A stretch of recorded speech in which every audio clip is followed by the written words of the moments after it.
Baseball. It's a relaxed game that doesn't use gloves and puts an emphasis on gentlemanly conduct.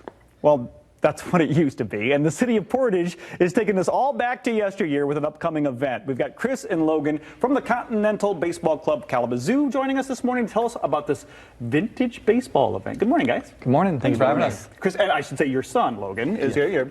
So the love of baseball is deep in my family. I'm assuming it is in yours too.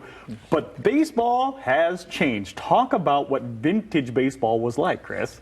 Yeah. So when we talk vintage baseball, we're kind of talking about maybe about 100 years of history going back to the early 1800s, maybe all the way through the late 1800s. So the game changes a lot from like 1820 to 1840 and 1860 and 1880.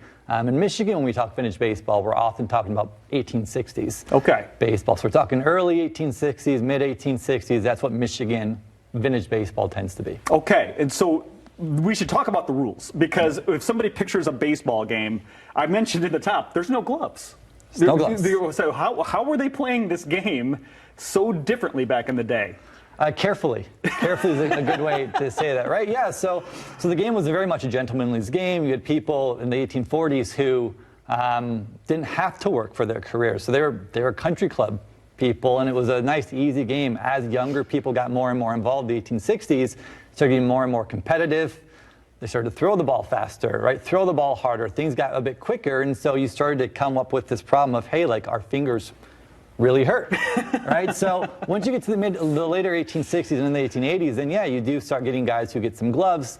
The rules are changing an awful lot. Where you get to the 1880s, then it's very much a modern looking game as the equipment starts to eventually develop to get to that protection. But we want to go back to that strange looking game, right? Where it was more emphasis on less competitive and more a gentlemanly afternoon, out in the day.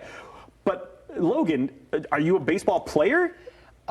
So I played growing up, but I kind of stopped playing baseball after 5th grade. Okay. So really the only baseball I have past elementary school is the summers. With your dad? Yeah, with my dad. So you play? Yes. Okay. Yes. Let's talk about the rules. When the pitch is coming in, it's not overhand. No. We're used to seeing pitchers pitch the ball, but we're talking, are they lobbing it in? Yeah, so it's a really soft lob. Some guys will throw a little bit of spin on it for fun, or some guys will keep it more in a straight line, but usually it's just a softer lob. So let's talk about this festival. It's more than just baseball. I mean, it's kind of you're traveling back in time, Chris. Yeah, it's a time machine. Right? So we're bringing 14 teams to Portage to do this. We're going to have 1860s, 1864, and 1867 rules taking place. And it really is a great chance to bring people back, right? Bring the community back to the earlier time of baseball, show them what the game was like, show them how the rules were changing even through that 7-year period. Right. And it's a great way just to get educated about the early history of the game, right? It's not just a competitive game, and it is going to be competitive, although we're not doing a tournament, we're not trying to win a trophy or anything, but it's a great chance to get out there and maybe talk to the players and say, hey, I saw that ball go up in the sky and it bounced and then you caught it and the batter was out. Why?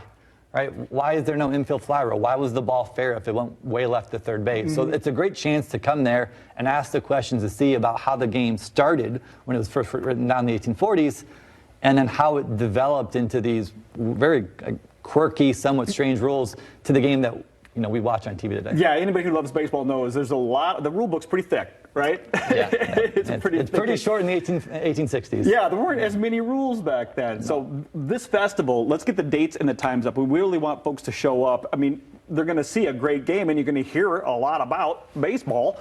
June 29th at Ramona Park, and the games start at 8. Is there any opportunity for fans or people who come out to this to maybe throw a ball around? Can they bring their gloves? They can. No gloves. Please don't bring your gloves. Right? Please don't bring your gloves. Show up. Yeah. I think if people are interested, come out, come watch. The vintage baseball community in Michigan, which is about 25 teams strong, they're very willing to get people out from the crowd and say, hey, if you want to try baseball, if you want to throw the ball or take a swing, join us. right? Come out here, give it a shot, give it a try, see how it feels to catch a ball at third base with your bare hands, right? Or to do the little whoopsie, right? And like you have to work on Monday. You get that. Yeah. But yeah, if people want to get involved, come on out, just talk to somebody, and we'll get you out there and get you involved. I cannot wait. Is it true that they didn't call them outs? So a couple different terms we would call a hand dead potentially, but outs were starting to come involved there. Yeah. But yeah, you'll see a couple different types of terminology used to call people out. Absolutely. This is going to be a great afternoon. And Logan, you're going to be batting cleanup, right? Yes. Lead off. Your lead off. Lead off, but after the first game, maybe they should put me. Could they steal bases back then? Yes, they could steal bases. We're having some restrictions on stealing at the event, but we are having our main field, 1864 field, is going to have open stealing. That'll be the most historically accurate game of baseball that you'll see this weekend. I absolutely love this. If you're a baseball nut like me, hey, these clubs they're not just this one event. I mean, they're doing stuff all the time. So if you want to get involved, maybe take a look at this, KalamazooContinentals.org, or just go on out to the 2024 Portage Vintage Baseball Festival. We'll be right back.